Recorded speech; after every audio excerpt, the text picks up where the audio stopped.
자, 한겨레가 조선일보가 할 짓을 했습니다. 보니까 페미 짓입니다. 하여간 페미가 틈타면 어느 조직이든 단체든 정당이든 다 맛이 갑니다. 내쫓을 수 없다면은 철저히 감시하고 견제해야 할 대상이 바로 페미입니다. 한겨레 기자 고한솔이 강성범 씨를 문제 삼았습니다.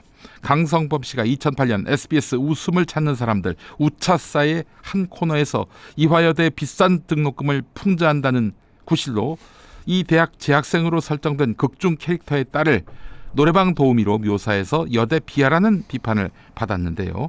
여러분, 개그 코너가 나오려면 거기 나오는 개그맨들이 아이디어를 내기도 하지만 대본을 작성하는 작가도 있고요. 편집하는 PD도 있는 것입니다.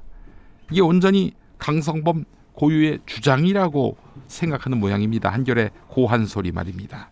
한겨레 고한솔은 2020년에 강성범 씨가 고 박원순 시장 빈소를 찾지 않겠다고 밝힌 류호정을 겨냥해서 헌법기관인 국회의원이 쓰레기들하고 똑같은 행동을 하고 있다고 말한 점도 문제 삼았습니다.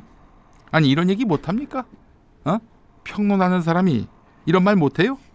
국회의원식이나 돼서 결국 범죄 혐의로 드러난 게 아무것도 없는 박원순에 대해서 유죄 추정 원칙을 들이대서 가해자로 몰아버리는 이 행태를 비판 좀 하면 안 됩니까? 왜 류호정을 두둔합니까? 왜 감싸고 돕니까? 야, 그럼 류호정이 국회의원 못 시킨 것도 그러면 그것도 여혐인가? 자, 여기에 편승하는 민주당의 한 여성 재선 의원 이런 말을 했다고 합니다. 고한솔한테. 피해자 중심으로 사고를 해야 하는데 이번 사안은 당이 아직까지 약자와 피해자에 대한 감수성이 예민하지 못하다는 증거다. 이렇게 말했다고 합니다. 민주당의 한 여성 재선 의원, 혹시 자기 얼굴, 자기 이름 내놓고 이 주장을 펼칠 생각은 없습니까? 왜 페미 기자 뒤에 숨어서 쑥덕댑니까? 자신의 페미 이념이 그렇게 자신 없습니까? 한겨레 고한솔은 심지어 강성범 씨가 재중동포 즉 조선족 등 약자들을 반복적으로 조롱했다고 지적했습니다. KBS 개그 콘서트에서 연변 총각으로 분해서 연기했던 개그 여러분 보셨죠? 강성범 씨 개그 제가 처음부터 끝까지 다 본 사람인데요. 조선족 어디를 비하했다는 겁니까? 아니, 조선족 분장하고 그 말투를 따라하면 그게 비하가 됩니까? 와, 그러면 여장하면 그것도 다 여혐이겠네. 아니, 분장하고 연기하면 다 비하가 됩니까? 그 개그를 보긴 봤는지 한겨레 고한솔에게 묻고 싶습니다. 물론 답을 못할 겁니다. 안 할 것이고요. 연변족을 비하한 게 없거든요. 조선족을 비하한 게 없거든요.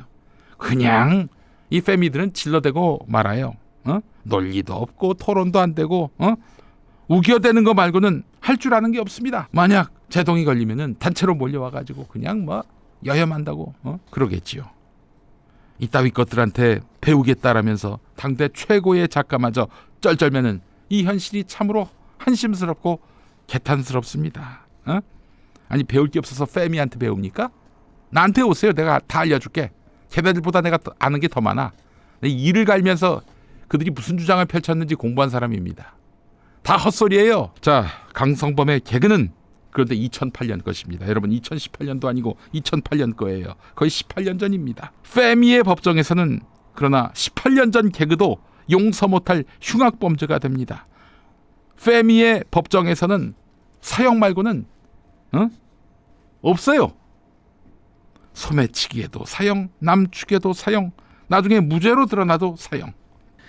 무기징역 또는 무기금고에 해당하는 범죄 공소시효가 15년입니다. 그런데 18년 전 개그를 갖고 지금 페미들이 문제 삼고 있어요. 페미한테 찍히면 그냥 죽어야 합니다. 민주진보 진영에서 이런 페미한테 찍히는 발언을 한 사람, 행동을 한 사람은 우파 진영으로 가기 전까지는 그냥 죽어 지내야 하는 거예요. 이런 숨막히는 민주진보 진영에서의 페미의 깡패짓에 이대남들이 민주당의 마음을 못 주는 겁니다. 페미가 묻어있는 것 아닌가 하면서 말이죠.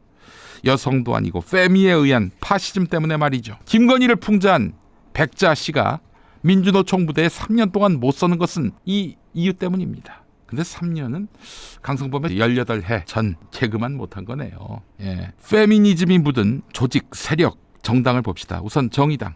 정의당 예전에는 노동자 농민의 당이었습니다. 민주노동당. 예. 노동자 농민의 당이라고 했잖아요. 페미당이 아니었습니다. 마찬가지로 민주당 서민 중도 정당을 표방합니다.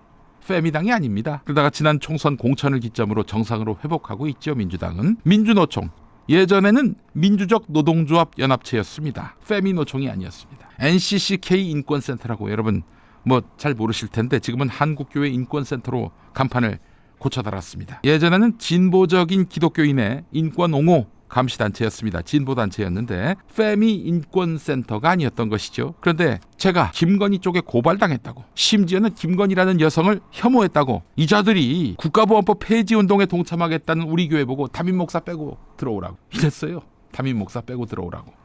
한겨레는 국민주 신문이지 페미주 신문이 아닙니다. 경향신문은 서원주 신문이지 페미주 신문이 아닙니다. 신천지만 그럽니까? 페미가 들어가도 모든 게 다 망가집니다. 하나도 정상으로 남는 게 없어요. 파시즘이 그 안에 움트고 기생하기 때문입니다. 페미들 주장은 뭐 논리적으로 앞뒤가 맞지 않아요. 심지어는 증거재판주의, 무죄추정원칙 다 쌈싸먹습니다. 그들의 주장 속에서는 어떻게 이런 것들하고 대화를 나누고 공동체의 미래를 함께 논할 수 있단 말입니까? 얘네들은 그냥 좀 정리를 해야 돼요. 다시 공부하고 오라고 해야 합니다. 자, 근데 이런 걸 얘기할 수 있는 평론가가 저밖에 없는 것 같아서 참으로 안타깝습니다. 근데 이거 사실 아닙니까? 왜들 침묵하시죠? 특히 노털들, 똥86 리더 그룹들, 이른바 진보의 리더들, 영패미한테 독하게 쏘이기 싫어서 그런 것 같은데 왜 보고도 못 본 척합니까? 정신 차리세요. 이 밥통 같은 인간들아. 너희가 무슨 진보입니까? 페미들 시다발이지. 문재인 씨, 저 페미니스트 대통령으로 살아보시니까 어떻습니까? 동지들은 하나둘씩 다 죽어가는 현실 앞에. 김어준 총수 지난 대선 이재명 후보 보고 닷페이스 나가야 한다고 했죠.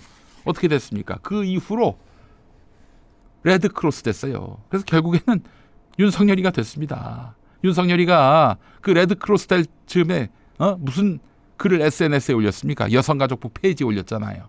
이대남이 통째로 그쪽으로 갔습니다. 그 데이터로 다 나와요. 그게. 이번에 하여간 페미 이슈 갖고 또 뭐라고 그러시면 제가 가만 안 있겠습니다. 진짜. 내가 무슨 누군가의 그 정치적 성취를 위해서 봉사하는 사람은 아닙니다. 그러나 이 내란 잔당이 집권하는 세상에선 살고 싶지가 않아요. 내가 살기 위해서 전 이 페미들의 준동을 막아야 우리 모두가 산다라고 믿는 사람입니다. 네, 페미는 망하는 길입니다. 우리 모두가 망하는 길입니다. 정리 못하면 감시, 견제라도 해야 합니다.